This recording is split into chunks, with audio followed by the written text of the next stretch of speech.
Halo Pak D Lovers, kali ini Pak D akan membahas alur film yang berjudul Tari Zaman Part tahun 2007. Film ini merupakan film bertema pendidikan terbaik yang sangat mengharukan. Di dalam film ini juga memiliki pesan-pesan yang sangat bermanfaat bagi orang tua ataupun guru-guru di sekolah. Tanpa berlama-lama, langsung aja ke alur ceritanya. Let's go!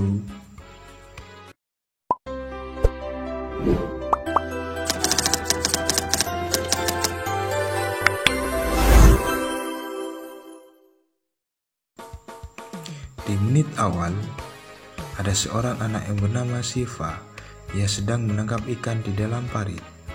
Kemudian Siva ditarik oleh kernet bus yang sudah menunggunya dari tadi untuk berangkat ke sekolah. Di dalam bus, Siva tidak berbaur dengan anak lainnya. Ia malah asik dengan dunianya sendiri.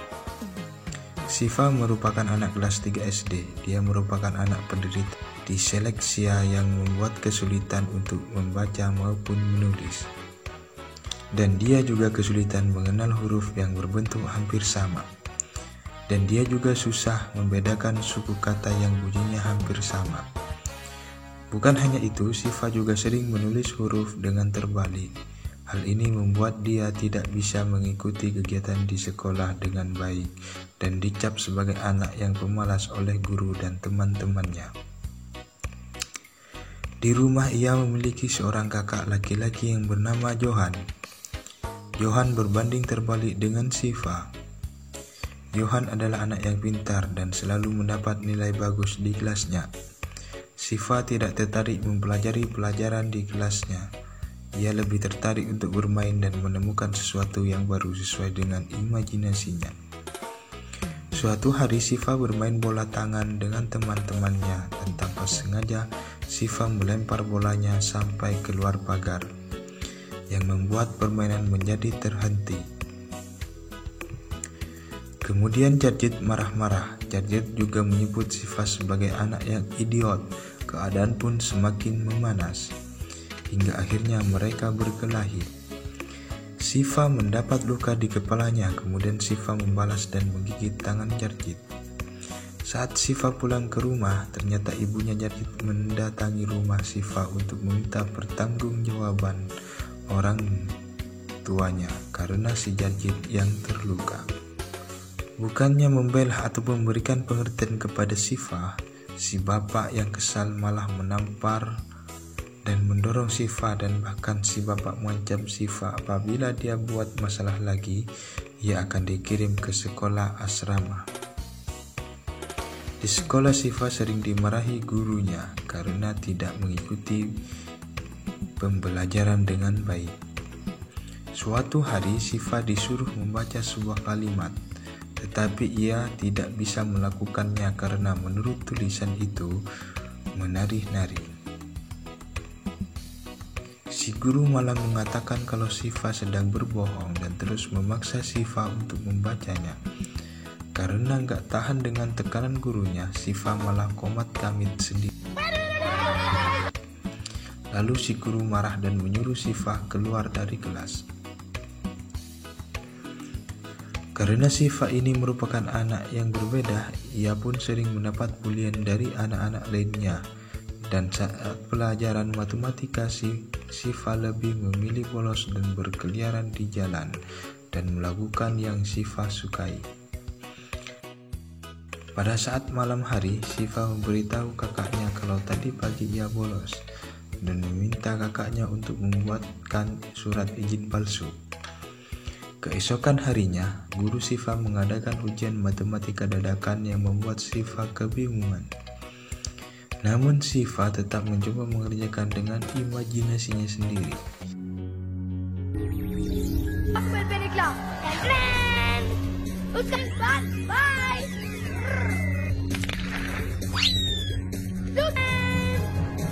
Akhirnya Siva bisa mengerjakan soal nomor 1.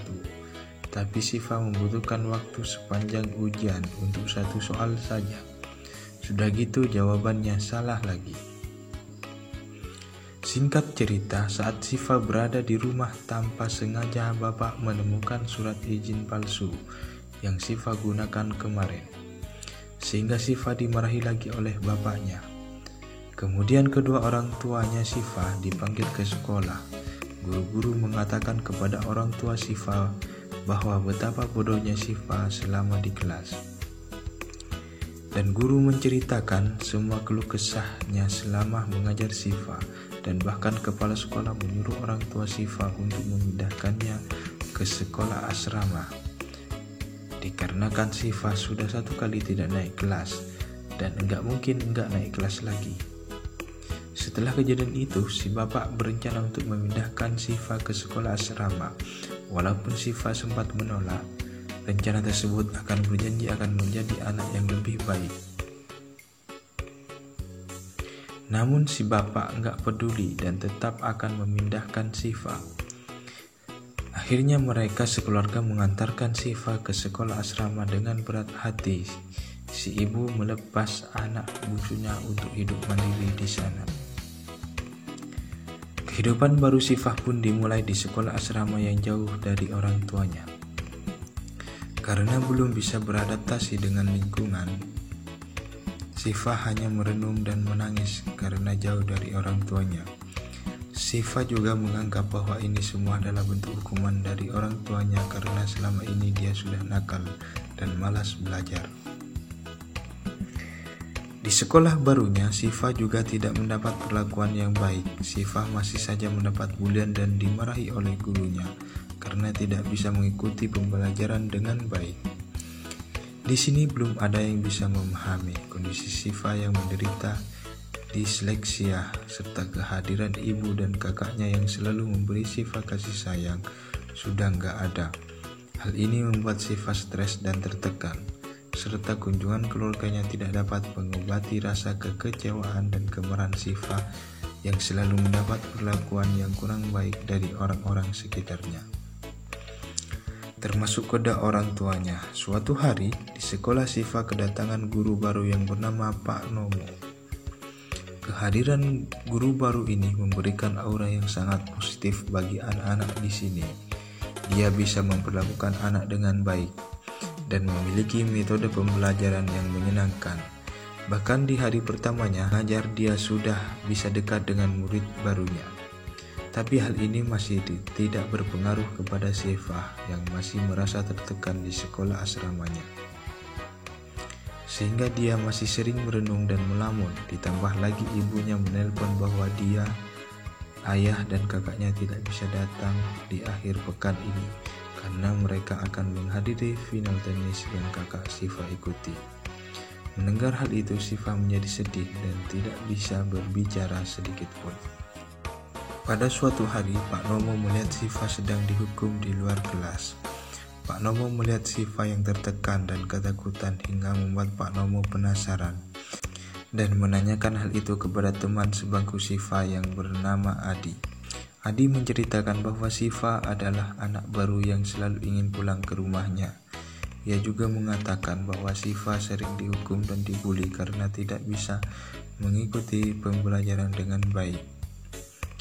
Mendengar hal itu, Pak Nomo mencoba mencari tahu lebih dalam tentang Siva dengan cara mengambil buku pelajaran Siva dan menemukan bahwa Siva adalah anak penderita disleksia yang membuatnya kesulitan dalam belajar. Untuk memahami Siva lebih jauh lagi, Pak Nomo pergi ke rumah orang tua Siva dan bertanya semua hal tentang Siva.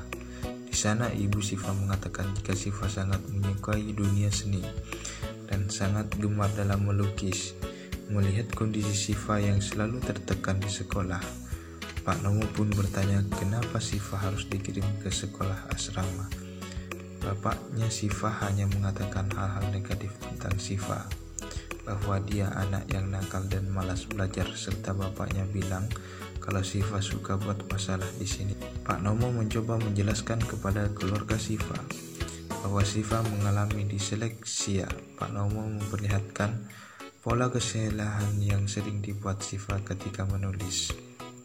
Sebuah kata atau kalimat seperti sulit membedakan antara B atau P, dan dia juga susah membedakan suku kata yang bunyinya hampir sama seperti top dan pot. Dan bukan hanya itu, saja Siva juga sering menulis huruf dengan terbalik di sini. Pak Nomo mengatakan jika Siva hanya butuh support dan waktu lebih banyak lagi. Namun si bapak masih nggak memahami hal ini dan mengatakan bahwa Siva memang anak yang malas untuk belajar. Si bapak juga membandingkan dengan kakaknya Johan yang selalu mendapat nilai bagus di kelasnya. Nama Pak Nomo mengatakan bahwa Siva adalah anak yang bagus di bidang seni seperti melukis dan ia memiliki bakat di bidang itu, tetapi si bapak menganggap bahwa kemampuan melukis yang dimiliki Siva tidak akan membuatnya bisa bersaing di dunia luar. Sekolah asrama adalah suatu hal yang baik karena tidak ada pilihan lagi. Mendengar hal itu, Pak Nomo menjadi kesal karena si bapak hanya menjadikan dunia luar sebagai ajang kompetisi. Dan di sini si bapak juga tidak mengerti dan lebih mementingkan urusan akademik. Tanpa ia sadari, hal yang dilakukan itu membuat Siva yang memiliki kemampuan non-akademik terlihat seperti anak yang tidak berguna. Ketika sudah pulang, si ibu menangis memikirkan kata-kata Pak Nomo yang dirasa ada benarnya. Singkat cerita, Pak Nomo kembali mengajar seperti biasa dan bercerita tentang anak yang tidak bisa baca dan menulis, tentang anak yang memiliki kesulitan dalam belajar, tentang anak yang melihat tulisan seperti menari-nari. Bahkan saat dia nggak lulus, orang lain menertawakan dan meremehkannya. Suatu hari, anak itu mengguncang dunia dengan teori yang ia buat dan Pak Nomo bertanya siapakah dia. Wajah Siva terlihat sangat tegal takut kalau Pak Nomo membulinya dan nantinya hanya akan menjadi tertawaan teman-teman lainnya. Namun ketika Pak Nomo menunjukkan foto Albert Einstein, Siva, ia pun kaget dan ternyata yang diceritakan Pak Nomo adalah orang-orang jenius seperti Albert Einstein, Pablo Picasso, dan Thomas Alva Edison. Yang dimana mereka ini memiliki persamaan yaitu menderita disleksia saat masih kecil. Setelah pelajaran selesai, kemudian Pak Nomo menghampiri Siva dan mengatakan bahwa dia juga mengalami disleksia saat masih kecil. Pembelajaran yang diberikan Pak Nomo hari ini membuat Siva termotivasi dan kembali bergairah untuk menjalankan hari-harinya di asrama. Dan Siva merasa hanya di pelajaran Pak Nomo Siva dapat dihargai. Dia bisa mengekspresikan dirinya berkarya dan mendapat apresiasi walau sekecil apapun. Hal yang dilakukannya kemudian Pak Nomo menemui kepala sekolah khusus untuk membicarakan tentang Siva. Kepala sekolah mengatakan bahwa banyak guru yang mengeluh tentang Siva. Sepertinya Siva cocok ditempatkan di sekolah luar biasa. Tapi Pak Nomo mengatakan bahwa Siva adalah anak yang memiliki kecerdasan di atas rata-rata dan masih pantas berada di sekolah normal. Siva hanya butuh perhatian dan bimbingan yang lebih. Kepala sekolah berkata bahwa nggak mungkin guru hanya mengurus satu anak, padahal ada 40 anak di dalam satu kelas. Pak Nomo menjelaskan bahwa pelajaran lain bisa dilewatkan dulu karena setiap anak pasti memiliki bakat utamanya. Dia pun menunjukkan hasil karya lukisan Siva dan mengusulkan bahwa urusan tulis-menulis dan berhitung bisa menyusul. Sebagai solusi, Siva bisa dites secara lisan saja karena maupun dites secara lisan ataupun tulisan, pengetahuan tetaplah sama. Dan nantinya Pak Nomo akan mengajari Siva secara pribadi. Mendengar hal tersebut, kepala sekolah bisa memahami dan memberikan kesempatan kepada Pak Nomo untuk menangani permasalahan Siva. Akhirnya Siva mendapatkan guru yang bisa memahami masalah yang selama ini dialami. Dia pun mendapat metode pembelajaran yang lebih baik, lebih menyenangkan, yaitu belajar sambil bermain. Hal ini membuat Siva tambah bersemangat untuk belajar karena bukan bulian atau kemarahan yang ia dapatkan, melainkan adalah keramahan dan kasih sayang dari Pak Nomo. Seiring berjalannya waktu, kemampuan baca tulis itu pun mulai meningkat. Di suatu hari ketika lagi ngajar, Pak Nomo kedatangan bapaknya Siva yang kebetulan lewat karena ada bisnis di sana. Bapaknya Syifa hanya ingin memberitahu Pak Nomo bahwa ia dan istrinya telah membaca artikel tentang disleksia di internet. Hal itu dilakukan hanya untuk menunjukkan bahwa mereka perhatian dan peduli terhadap Syifa, anaknya. Namun sepertinya si bapak masih belum paham maksud dari Pak Nomo sewaktu datang ke rumahnya. Pak Nomo mengatakan dia ingin memberikan perhatian kepada anak.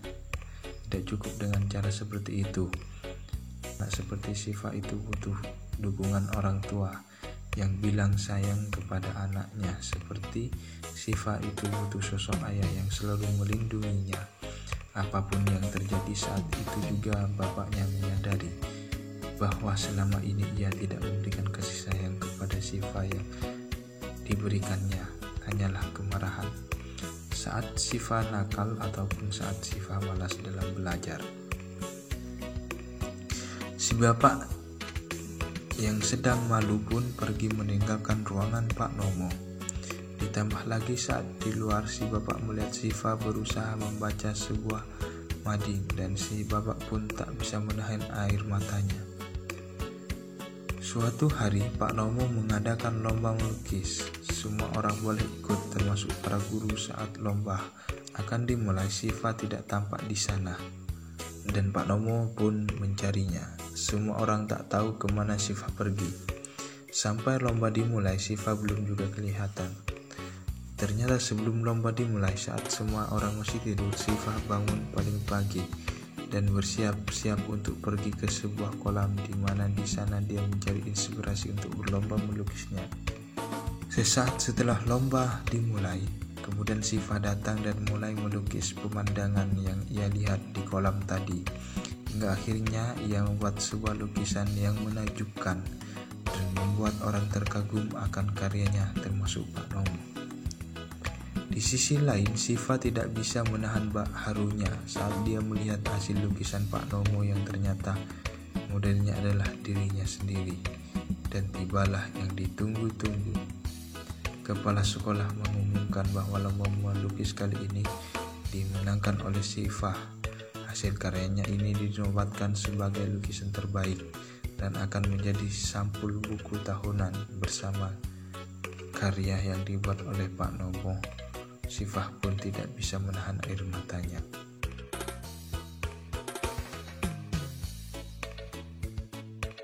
Singkat cerita, ketika orang tua Syifa datang untuk ambil rapot, kepala sekolahnya sendiri yang memberikan rapotnya Syifa dan mengatakan bahwa Syifa adalah anak yang spesial dan sekolah itu beruntung memiliki murid seperti Syifa. Orang tua Syifa pun bertambah senang ketika guru-guru memberitahukan kemajuan Syifa di beberapa mata pelajaran khususnya di bidang seni.